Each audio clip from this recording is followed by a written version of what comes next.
U.S. President Donald Trump's return to the White House could mean tougher enforcement of U.S. oil sanctions against Iran, potentially trimming global supplies, but his administration could struggle to get China, Iran's top crude customer, to cooperate.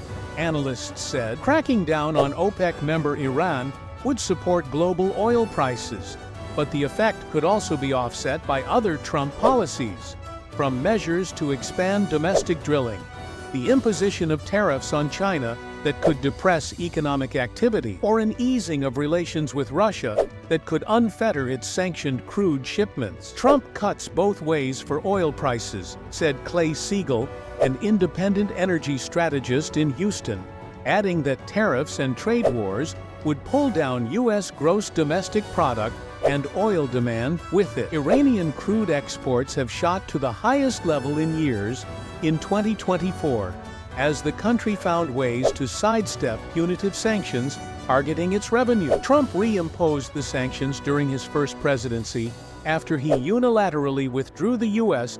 from a Western nuclear deal with Tehran in 2018. Trump, a Republican, has said during his campaign that U.S. President Joe Biden's policy of not rigorously enforcing oil export sanctions has weakened Washington and emboldened Tehran, allowing it to sell oil, accumulate cash, and expand its nuclear pursuits and influence through armed proxies. Jesse Jones, head of North American Upstream at Energy Aspects, said a Trump administration return to a maximum pressure campaign on Iran could lead to a 1 million barrel per day decrease in Iranian crude exports. That could be done relatively quickly without additional legislation, just by enforcing sanctions that are already on the books, he said. Clearview Energy Partners, a research group, has estimated some 500,000 barrels per day to 900,000 barrels per day could be taken out of the market. But a tougher stance on Iran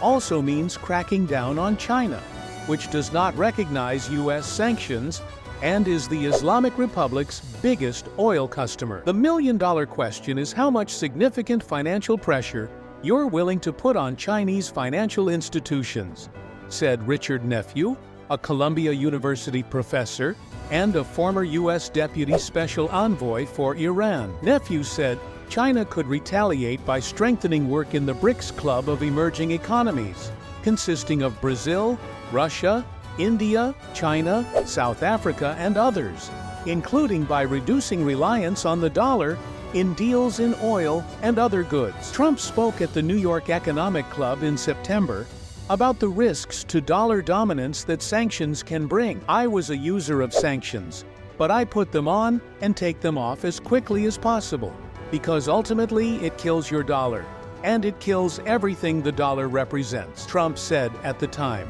So I use sanctions very powerfully against countries that deserve it. And then I take them off because, look, you're losing Iran.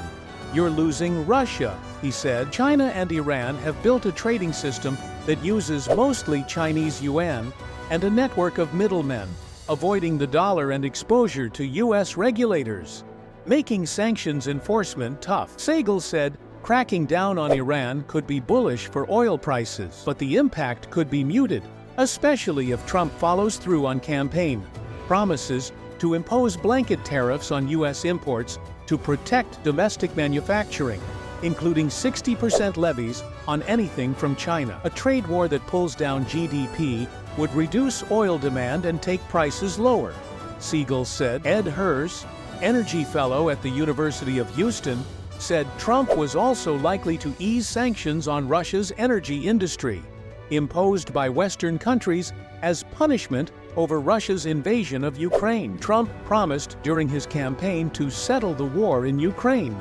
before taking office in January. I would expect Trump would relieve all sanctions on Russian oil, Hers said. Western sanctions on Russian oil are not intended to halt flows, but only to limit Russia's revenue from exports to $60 a barrel for those sales using Western maritime services. The sanctions have shifted the market for Russian oil off Europe to China and India, adding costs for Russia.